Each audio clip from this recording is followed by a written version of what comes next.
The morning mist wrapped around Clearwater Marina like a protective blanket, hiding secrets that would soon shake the entire naval district.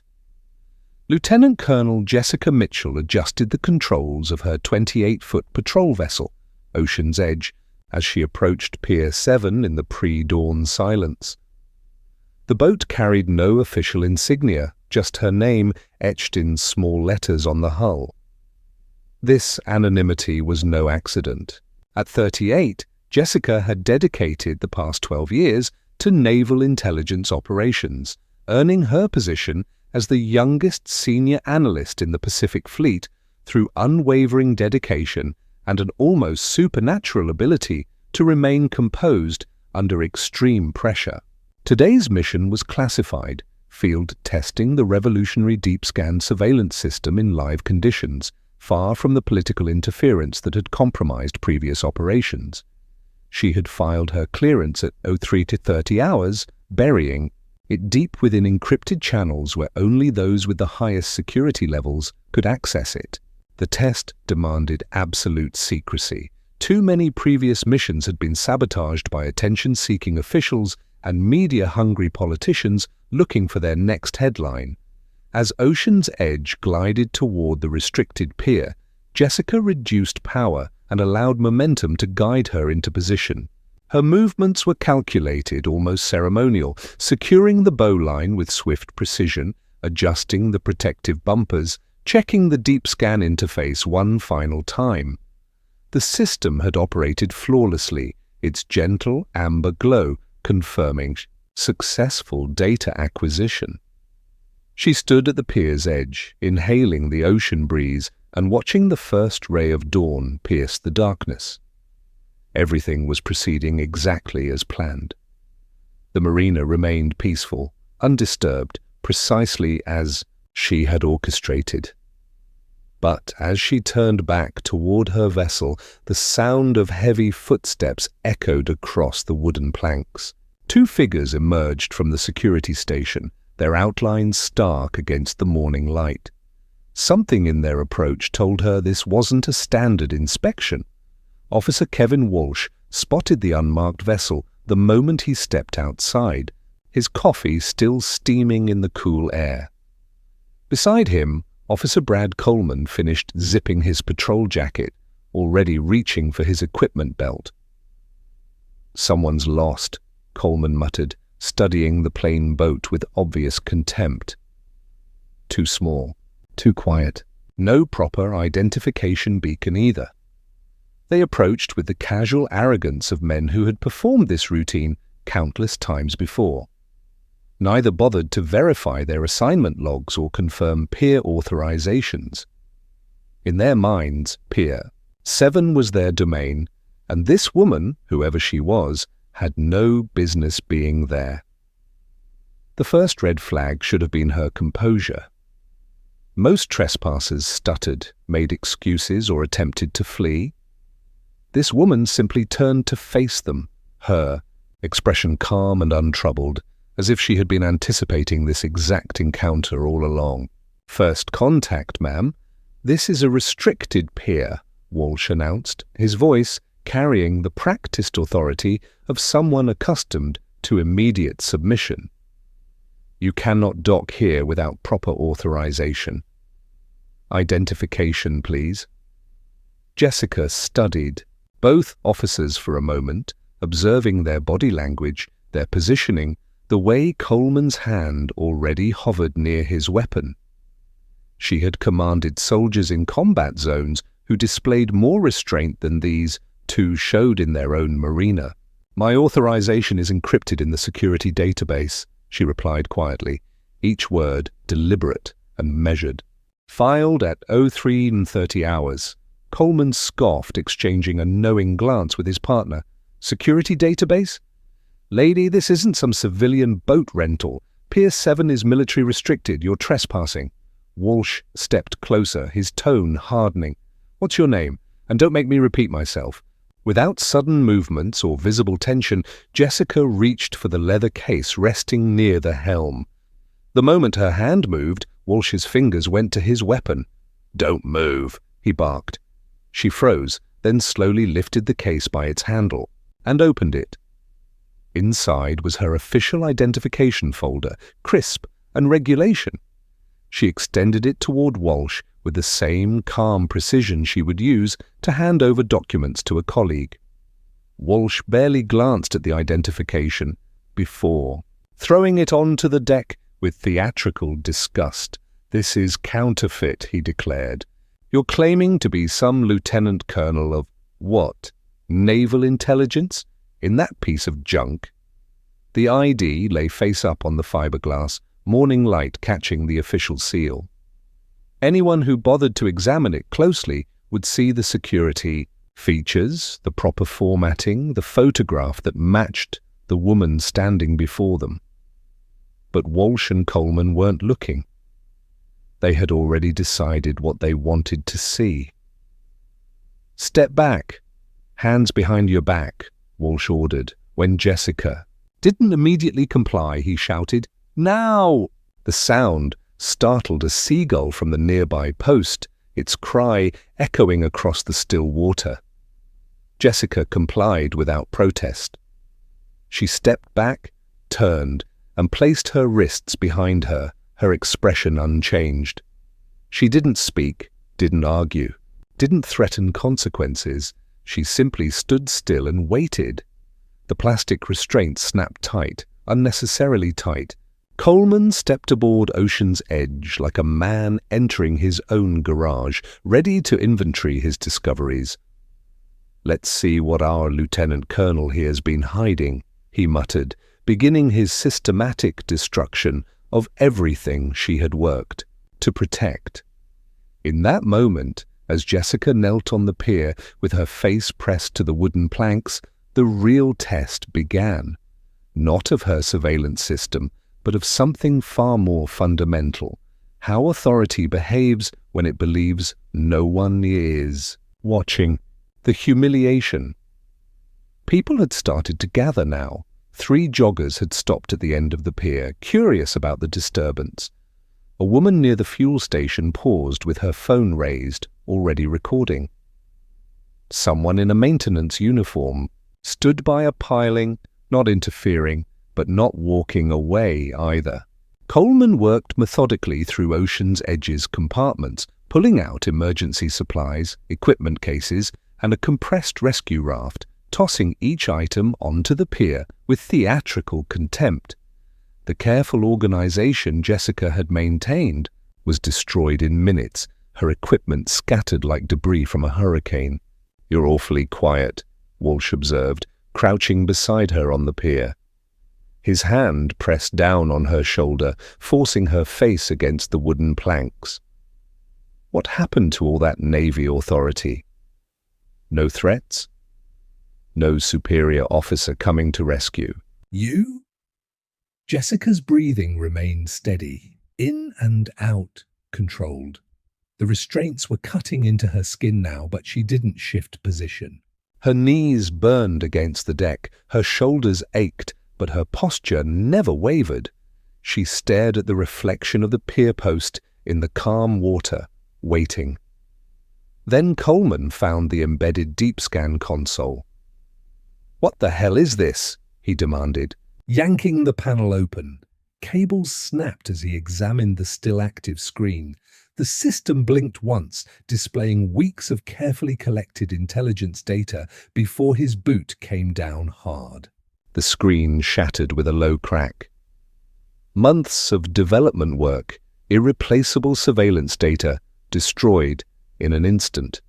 Jessica didn't flinch. "That your command center?" Walsh whistled, impressed by his partner's thoroughness. "Cute. You think you're testing classified technology on our pier?" Still she said nothing. The phones in the crowd caught everything: the casual brutality, the systematic destruction, her absolute stillness in the face of it all. Coleman rifled through a waterproof storage container next, finding a sealed case containing backup data, drives. Without hesitation, he hurled it into the marina. It sank immediately. "Oops," he said with a grin. Walsh reached for her case, the one that had contained her identification. He swung it once by the handle, testing its weight, then flung it into the water, where it splashed and disappeared beneath the surface. "You know," Walsh said, crouching beside her again, "we've had all kinds come through here, men with medals, kids with fake badges, but we've never had one walk in like she owns the place. You must be a special kind of delusional." The wind lifted the corner of her jacket and dropped it again. Around them, the crowd watched in stunned silence. Nobody stepped forward. Nobody said stop. The footage captured everything. But what the cameras couldn't record was the quality of Jessica's silence. This wasn't the quiet of defeat or fear. This was the stillness of someone who knew exactly what was happening and exactly why she was allowing it to continue. Because soon, very soon, they would understand what they had done. The call for backup. "We're calling backup," Coleman announced, pulling out his radio. "Run a secondary sweep, maybe get her processed before she violates another regulation." Walsh nodded approvingly. "She'll sit here until they arrive. Let her think about who she really is." As they waited, more spectators gathered. The woman with the phone had started live streaming, her viewers asking questions in real time about what they were witnessing. A maintenance worker had paused his rounds to watch. Even some of the marina staff had stepped out from their offices, drawn by the unusual scene. But none of them intervened. The officers' uniforms, their confident demeanor, the official nature of the arrest, it all appeared legitimate from a distance. Just another routine enforcement action at the restricted Pier. Jessica remained exactly as they had positioned her, kneeling with her face toward the water, wrists bound behind her back. To the casual observer, she might have looked defeated. But there was something in her posture, a readiness, a coiled energy that suggested she was simply waiting for the right moment. The radio crackled to life. "Unit 23, backup requested at Pier 7. Possible security breach, female subject, non-compliance with detention protocols." "Copy that," came the response. "Marine Unit 15 en route, ETA 3 minutes. Walsh and Coleman exchanged satisfied looks. This was how it always ended. Overwhelming force, absolute compliance, their authority unquestioned. They had played this scene dozens of times before, with various trespassers and troublemakers. The script never changed. But as the sound of approaching boat engines grew louder across the marina, something shifted in the atmosphere. The quality of the morning light seemed different somehow, sharper. The crowd had grown larger, more attentive. Phones were recording from multiple angles now. The arrival. The water parted cleanly ahead of Marine Unit 15 as the patrol boat surged toward Pier 7, sirens silent but engines rumbling low. 2 men in tactical gear gripped the bow rails, eyes locked on the small vessel moored ahead. The call had come in as a possible breach. Unknown female, solo operator, resisting detainment. Protocol demanded escalation. Within seconds, the patrol unit pulled alongside the pier, ropes flying, boots hitting the wood hard. Weapons were drawn before questions were asked. "Hands where we can see them!" the lead officer barked. "Step away from the vessel! Sir, she's..." Already restrained, one of the original officers explained quickly. "We secured her when she wouldn't cooperate." The backup team leader didn't lower his weapon. His eyes swept the scene, the kneeling woman, the scattered equipment, the crowd. Of recording phones. This was the moment when everything would change. When assumptions would crumble and reality would assert itself with devastating clarity. The revelation. "What's your name?" the lead backup officer demanded, his voice cutting through the morning air like a warning shot. Jessica's answer was quiet, almost too quiet for the chaos unfolding around her. But in that silence, every word carried the weight of absolute authority. "I am Jessica Ann Mitchell," she said, her voice even and untouched by anger. "Lieutenant Colonel, Naval Intelligence Operations." There was a pause, long enough for the wind to cut across the pier, for one of the younger backup officers to squint and look down at the discarded ID folder lying half buried in shadow near the boat. The officer picked it up. His face went pale as he read. He looked to his commanding officer, no words passing between them, just a single silent nod that changed everything. The atmosphere itself seemed to shift. Weapons lowered, eyes widened. The lead officer stiffened, blinked hard, and then, with visible tension in his shoulders, lifted his right hand and delivered a crisp military salute. Gasps rippled through the crowd. The woman by the fuel station lowered her phone slightly, realizing what she had just filmed. Someone whispered, "Did he say Lieutenant Colonel?" Another voice added, "Holy hell, she's Naval Intelligence. A backup." Officer moved to Jessica's side, cutting the restraints with a careful slice of his blade. She didn't flinch as her arms dropped to her sides. The red marks on her wrists told their own story, but she said nothing about them. Instead, she rose slowly, brushing debris from her jacket. Her eyes didn't look at the crowd, didn't even land on the officers around her. She stared out toward the marina, silent and composed. The man who had saluted her cleared his throat. "Ma'am, I apologize for—" But the words faltered. She raised a hand, not to silence him, but to wave off any explanation. There was no confrontation in the gesture, no demand for apology, just acknowledgement that mistakes had been made and would now be corrected. The officers who had arrested her stood frozen, watching the scene unfold. Walsh's mouth opened, but found nothing to say. Coleman took a step back as if the shift in air pressure had knocked something loose inside him. Jessica stepped toward the helm of her vessel, glanced once at the shattered deep scan panel, and then turned back to face the patrol squad. "Secure the perimeter," she said, not loudly, but clearly. "Get the vessel logs uploaded before they're corrupted." And just like that, they moved. Without hesitation, without question. The same authority that had been dismissed minutes earlier now commanded instant obedience. The crowd that had once been recording her humiliation now parted in stunned silence. Jessica didn't ask for recognition or offer speeches. She simply stood in full view, her presence now undeniable. There had been no escalation, no force, only a name. And that name had changed everything. Going viral. The first video hit social media by evening.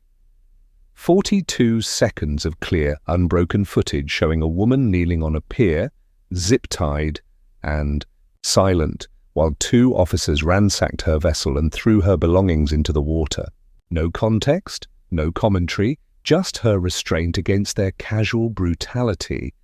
The video went viral within hours. Comments poured in, most expressing outrage at what appeared to be clear law enforcement misconduct. But the story was incomplete, leaving viewers with more questions than answers.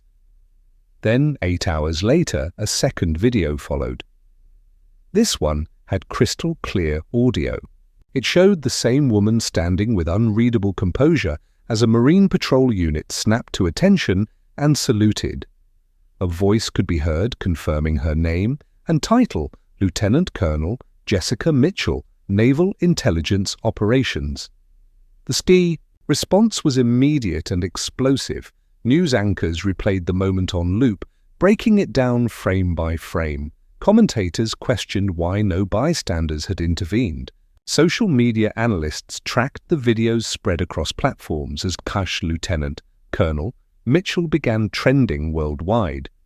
Within 18 hours, every major news outlet had picked up the story. But behind the viral noise, something quieter and More significant had begun. Senator Margaret Hayes, a senior member of the Naval Affairs Committee, stood before a row of microphones in a navy blue blazer and called for a formal inquiry. "We cannot afford to ignore what this reveals about our institutions," she said, holding up a photo of Jessica taken during an intelligence briefing 6 months earlier. "We failed her. We must not fail again." The Office of Naval Accountability received the directive before noon. By 1 p.m., Captain Sarah Torres was assigned to the investigation. Known for her precision and absolute intolerance for institutional corruption, she arrived at owner headquarters with a sealed briefcase and a blank report file titled Classified Review, Clearwater Incident. But the real story was just beginning.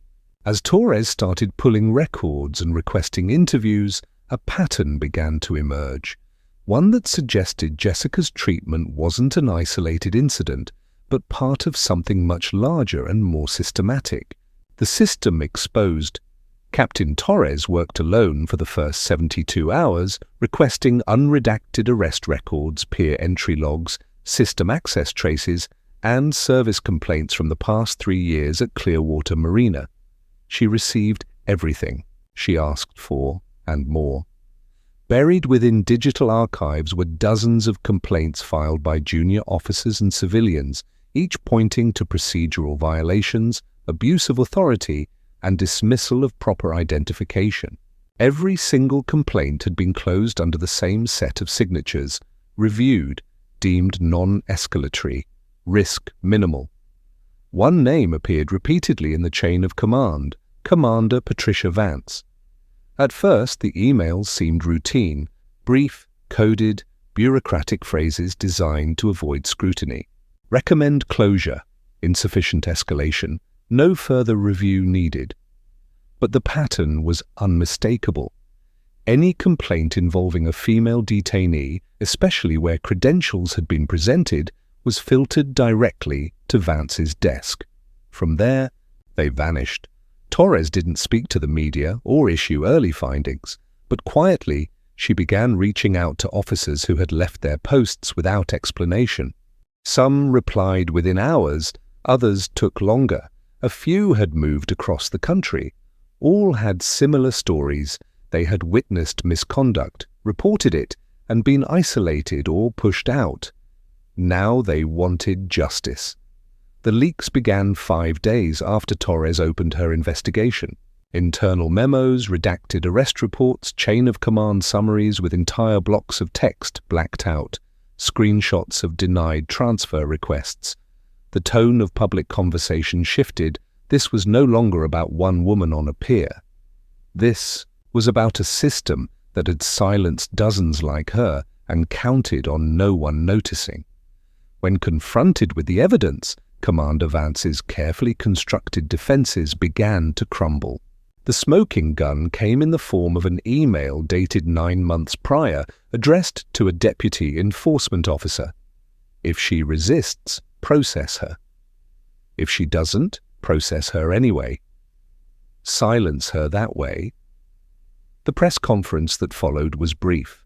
Owner confirmed significant procedural failures and potential systemic suppression of accountability within select coastal enforcement branches. No names were given, but the message was clear. Investigations were underway, personnel changes imminent. Senator Hayes gave a second statement. What happened at Clearwater is not just about one officer's misconduct. It's about what we allowed to harden into habit. We owe Lieutenant Colonel Mitchell more than an apology. We owe her change. Jessica made no public comment. She had been contacted, informed, invited to speak. She declined every request. The only public photo of her since the incident showed her walking alone along a pier at Ocean View Naval Base, wind in her hair, eyes forward. But the system was no longer still, and neither was she. The final test. The call came during the height of the media storm. A federal courthouse 15 miles inland had been breached. 3 guards were down, hostages confirmed. armed suspect, with unknown demands.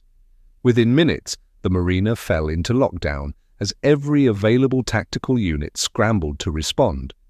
The officers who had detained Jessica were suspended pending investigation, standing uselessly behind the security station, while their colleagues rushed toward real crisis. But as chaos erupted around the emergency response, Jessica moved with quiet purpose toward the command vehicle. Inside, confusion ruled, maps scattered, operators arguing over communication frequencies, screen feeds flickering between exterior, courthouse shots and blurry thermal scans. Someone shouted about rerouting drone coverage. Jessica said nothing as she stepped inside, selected body armor from the equipment rack, and put it on like routine. No one stopped her. No one questioned her presence. She sat at the communications console as if she belonged there. The primary operator was mid-call with a SWAT team leader when she reached forward and tapped mute. "He's bluffing," she said quietly. "Watch his pacing, 15-second intervals. He's reading from a written demand list." The operator blinked, still, breathless from shouting. "Who are you?" "Run facial recognition against military personnel," she continued calmly. "He's former logistics. Look at his wrist. Removal scars from security protocol. Start with dishonorably discharged." Keys clicked. The feed shifted. A match flashed across the screen. Former military contractor, recently paroled, known psychological instability. Jessica leaned into the microphone and began to speak. "Anthony Davis, you're surrounded. No one's hurt badly yet. You still have a choice." Her tone didn't waver. "Let them go. You know how this ends. It's up to you how it sounds." The room went still. The supervisor near the door froze halfway into his tactical vest. Two senior officers stopped talking mid-sentence. 2 paces left. Good. Set the weapon down slow. The feed showed the gunman's shoulders shift. 1 step, then another. The weapon hit the floor. "Move in now," she said. Seconds later, SWAT entered. No shots, no blood. The hostages filed out with hands raised. The suspect dropped to his knees. It was over in less than 3 minutes. Inside the van, no one spoke. Jessica removed the headset, placed it gently on the console, then stood and adjusted her jacket. The marks from the Pier incident had long since faded on her sleeves, but the memory was still visible in the way she operated without hesitation. She stepped outside into calmer wind. Word spread fast. Operators from nearby units turned to watch her leave. One saluted before he realized what he was doing. Another followed. From behind the security station, Walsh and Coleman watched in silence. No sneering now, no smirking. Just the dawning recognition of what they had tried to break and failed to even bend. Jessica kept walking, passing the pier edge where her case had been thrown and never recovered. She didn't look for it. She didn't need to. In the span of an hour, she had gone from prisoner to commander. But she hadn't changed. She had simply revealed what had always been there. She had done exactly what she came to do. Test systems, evaluate performance, measure response under pressure. This time, it hadn't been software being tested, it had been people. And they had failed until she took control. Epilogue. 4 months later, the sun was high but gentle, golden light sliding across the water in long bands as ocean's edge drifted beyond the shoreline. Jessica sat near the stern, organizing equipment with quiet rhythm, her jacket off and sleeves rolled up. The faint lines on her wrists had faded but never quite disappeared. Reminders she no longer minded. Her 10-year-old nephew sat on the port bench with a small fishing rod, feet dangling above the surface.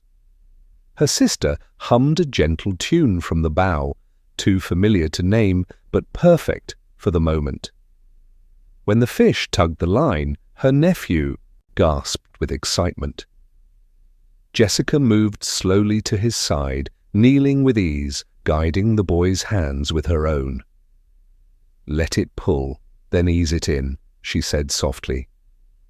They brought in the fish, small, silver, beautiful in the sunlight. Her nephew cheered with joy as Jessica carefully removed the hook, held the fish steady for one last look, then lowered it back into the sea. "Why do you like being on the boat so much?" her nephew asked suddenly, curious and innocent. Jessica didn't answer right away. She looked around at the water, the light, the silence they were allowed to share. "Because it's honest," she said finally. "It doesn't care who you are, only how you navigate." The boy nodded, not quite understanding, but content. They stayed out until the sun touched the horizon. Jessica adjusted the equipment one last time, turned the boat slowly toward home, and let ocean's edge ease into the current. The hum of water filled the space between their words. She didn't need applause. She didn't want headlines. She had already won, not by rising louder, but by never kneeling when it mattered most. In a world quick to speak and slow to listen, her silence had become the loudest truth in the room, and sometimes that's exactly what victory looks like. If you enjoyed this story, don't forget to hit the subscribe button and become a part of our Everyday Life Stories community. Where are you watching from? Drop a comment below. How we love hearing from our amazing viewers around the world.